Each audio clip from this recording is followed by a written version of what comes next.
नमस्कार, मैं हूं आपके साथ दीपक भदौरिया। बुलेटिन की शुरुआत बड़ी खबर से। सीएम शिवराज सिंह चौहान से वीरा राणा की मुलाकात हुई है। आपको बता दें कि सीएस की नियुक्ति से जोड़ी जा रही है ये मुलाकात। मध्य प्रदेश में इस वक्त की बड़ी खबर हम आपको बता रहे हैं। माध्यमिक शिक्षा मंडल के अध्यक्ष हैं वीरा राणा। वीरा राणा का एमपी की नई चीफ सेक्रेटरी बनना तय है। आज जारी हो सकते हैं नई सीएस की नियुक्ति के आदेश। इस वक्त की ये बड़ी खबर हम आपको बता रहे हैं। सीएम शिवराज सिंह चौहान से मिली हैं आईएएस वीरा राणा। आपको बता दें कि एमपी की अगली मुख्य सचिव बनना तय है। इकबाल बैंस की विदाई का ऐलान भी संभव हो सकता है और ये मुलाकात सीएस की नियुक्ति से जोड़कर देखी जा रही है। सीएम शिवराज सिंह चौहान से मिली है आईएएस वीरा राणा। माध्यमिक शिक्षा मंडल के अध्यक्ष और अपर मुख्य सचिव स्तर की अधिकारी वीरा राणा का मध्य प्रदेश का मुख्य सचिव बनना तय हो गया है। राणा ने बुधवार को मुख्यमंत्री शिवराज सिंह चौहान से मुलाकात की है। माना जा रहा है कि आज या कल गुरुवार सुबह नए मुख्य सचिव की नियुक्ति के आदेश जारी हो जाएंगे।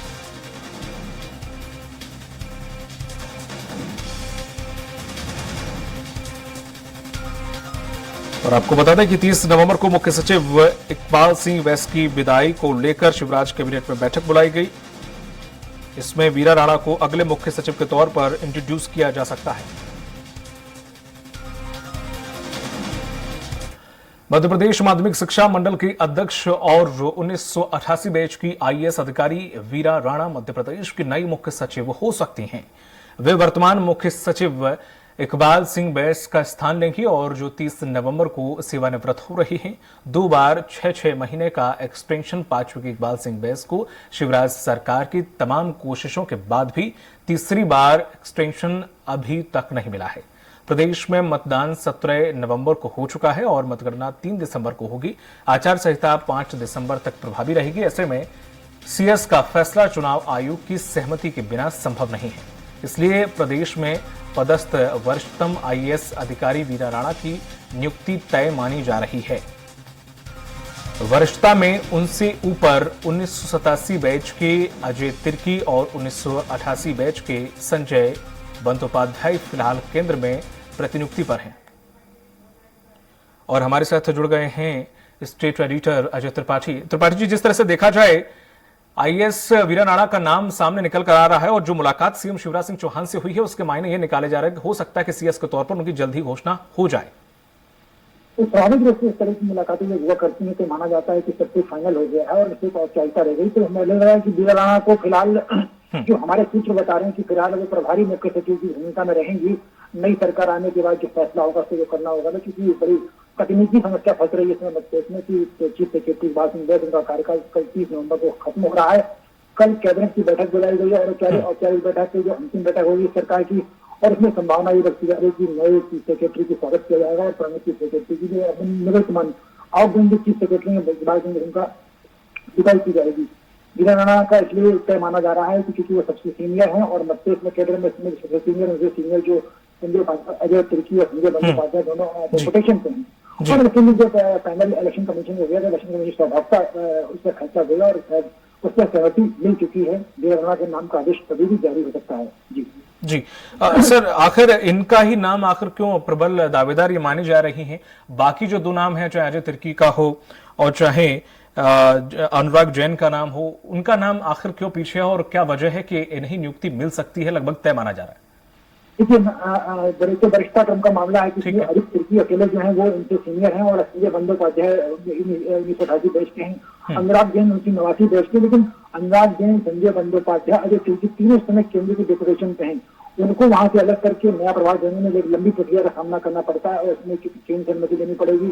और मध्य प्रदेश में आचार संहिता लगी हुई है क्योंकि 5 दिसंबर तक आचार संहिता लागू होगी। इसलिए 3 नामों का पैनल जो फाइनल डिवीजन में इलेक्शन कमीशन को देना होता है। इलेक्शन कमीशन को नाम भेजा गया है और इसीलिए उस इलेक्शन कमीशन ने चीजें देखते हुए कि अगर मान लीजिए संजय बंदोपाध्याय, अजय तिर्की, अनुराग जैन का नाम होता है, उनको केंद्र में अनुमति लेनी पड़ेगी, केंद्र की अनुमति लगेगी, वहां नई व्यवस्था होगी, टाइम लग जाएगा। क्योंकि कल किसी भी हालत में कल की सेक्रेटरी इकबाल सिंह बैंस का कार्यकाल खत्म हो जाएगा तो कल के पहले नई चीफ सेक्रेटरी की नियुक्ति करनी, इसलिए वीरा राणा के नाम पर सहमति बन गई। क्योंकि वीरा राणा का कार्यकाल 2024 मार्च तक है ये माना जा रहा है, अगर पॉलिटिकल ढंग से भी देखा जाए तो ये माना जा रहा है कि नई सरकार ये भी फिलहाल उनको प्रभारी मुख्य सचिव की भूमिका में रखा जाएगा और नई सरकार जब 3 दिसंबर की काउंटिंग जब नई सरकार आएगी उसको जो निर्णय लेना होगा वो लेगी, लेकिन फिलहाल वीरा राणा के नाम पर इसलिए सहमति बन गई है। जी सर, वीरा राणा का जिस तरह से देखा जाए शायद 1988 बैच की वो हैं, अब तक उनका क्या क्या पद पे वो रही हैं या क्या क्या अचीवमेंट उनके रहे हैं जिसकी वजह से भी एक प्रबल दावेदार के तौर पर भी वो मानी जा रही है, हालांकि वरिष्ठता में तो है ही।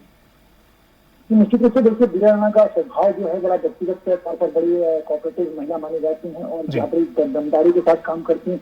उनकी पत्नी जो है Sanjay Rana ji senior IAS officer रहे हैं, वो DB स्पेशल रैंक से रिटायर हुए हैं और निश्चित रूप से ऐसी स्थिति में वीरा राणा चूंकि बड़ा स्वभाव उनका दबंगई, उनका काम करने का क्षमता, प्रशासनिक दक्षता, ACS रैंक पर सीनियर अधिकारी हैं, वो कई जगह कई जिलों में कलेक्टर रही हैं और इसके पहले chief electoral officer Madhya Pradesh में रही है जो चुनाव आयोग फिलहाल जहाँ पर अंतिम राजन जी हैं, तमाम बड़ी चीजें। और जब उनके बैच की बात की, उनके बैच जब इकबाल सिंह बैच बनाया गया था चीफ सेक्रेटरी, उसके बाद चूंकि या संपर्क लोगों को वहां से हटा दिया जाता है तो वीरा राणा को वहां से हटा करके माध्यमिक शिक्षा निगम का अध्यक्ष बना दिया गया था और वो माध्यमिक शिक्षा निगम के दृष्टि में काम करें। दीपक में एक संदेश बताना चाहूंगा कि लगातार 3 चीजें कहती, इसके पहले सुधीर रंजन मोहंती 2018 में जब कमलनाथ सरकार आई तक सुधीर रंजन मोहंती, और उसके बाद फिर शिवराज सरकार जब 2020 में बनी तब इकबाल सिंह बैठ, तीसरी बार ये वीरा राणा, तीनों लगातार माध्यमिक शिक्षा निगम के अध्यक्ष पद से जो है चीफ सेक्रेटरी के पद पर पहुंच रहे हैं। जी संयोग जी सर, जैसे कि 2 बार एक्सटेंशन पा चुके इकबाल सिंह बैस को तीसरी बार भी बोला जा रहा है कि कोशिश की गई और काफी हद तक, लेकिन सफल नहीं हो पाई, तो इसके पीछे की क्या वजह है कि बार बार सरकार उनको रिपीट करना चाहती थी बल्कि और उनका 6 महीने का एक्सटेंशन देना चाहती थी? लेकिन तकनीकी काम फंसे गए। इकबाल सिंह बैस को बड़े सूर्य अधिकारी माने जाते हैं और मुख्यमंत्री की जो मुख्यमंत्री की सेक्रेटरी का फैसला मुख्यमंत्री की जरूरत में होता है।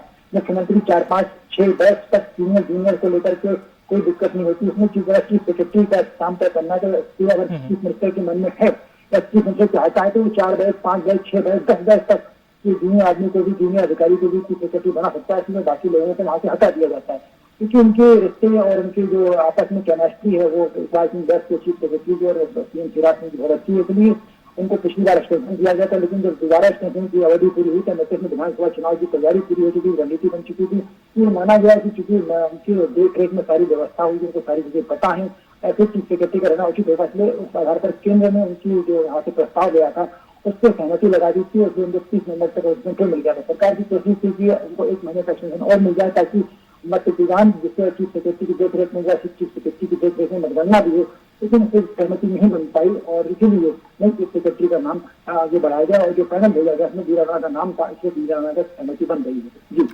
सर, जिस तरह से देखा जाए कि अगर कार्यकारी तौर पर, जैसे कि आपने कहा कि जब तक आचार संहिता नहीं हट जाती तब तक उन्हें कार्यकारी तौर पर रखा जा सकता है, लेकिन कहते हैं कोई भी सरकार जब आती है तो वो अपने हिसाब से CS रखती है, तो क्या ये कहा जाए कि अगर कांग्रेस की सरकार आई तो इनके नाम पर विचार विमर्श नहीं, वो अपने हिसाब से कुछ अपना तय माना जा रहा है? देखिए चर्चा इसमें माना जा रहा है क्योंकि वो 2024 में मार्च में उनका कार्यकाल खत्म हो जाएगा। ठीक है, नई सरकार जो भी बनेगी वो नवंबर में काम संभालेगी, उसके बाद दिसंबर में विधानसभा का पहला सत्र होगा और मुझे लग रहा है कि नए चीफ सेक्रेटरी के आधार पर जो है अभी फिलहाल सबसे पहला काम होगा बजट की तैयारी, क्योंकि कोई ठीक है सर चीफ सेक्रेटरी की अगुवाई में किसी देखरेख में अगर बजट का प्रणा कैसी तैयार हो गया है, भले ही अकाउंट वहाँ पर तैयार किया जाए, लेखा परीक्षण तैयार किया तो भी नए चीफ सेक्रेटरी के लिए ठीक रहेगा और इसीलिए मुझे लगता है क्योंकि वो प्रभारी चीफ सेक्रेटरी की भूमिका में रहेंगी तो कोई लंबा समय नहीं मुझे, क्योंकि उनका कार्यकाल बहुत कम है, 2024 मार्च 2024 में खत्म हो जाएगा और उसके बाद नया व्यक्तिगत कार्यकाल होगा। तो सरकार हो सकता है कि नई सरकार जो भी है वो वीरा राणा को कंटिन्यू कर दे और उनको प्रभारी चीफ सेक्रेटरी से कार्यकारी चीफ सेक्रेटरी से हटा करके न्यूनतम चीफ सेक्रेटरी के रूप में बजट कर दें, कार्यकाल बहुत कम रहेगा। जी, जानकारी के लिए शुक्रिया आपका सर। तो ये हमारे साथ स्टेट एडिटर अजय त्रिपाठी, जिन्होंने तमाम जानकारी साझा की है कि आखिर क्या वजह है कि उनका नाम सबसे पहले और लगभग नियुक्ति तय मानी जा रही है और अगर कांग्रेस की सरकार आती है तो उनका क्या निर्णय होगा, तमाम पहलुओं पर उन्होंने जानकारी दी।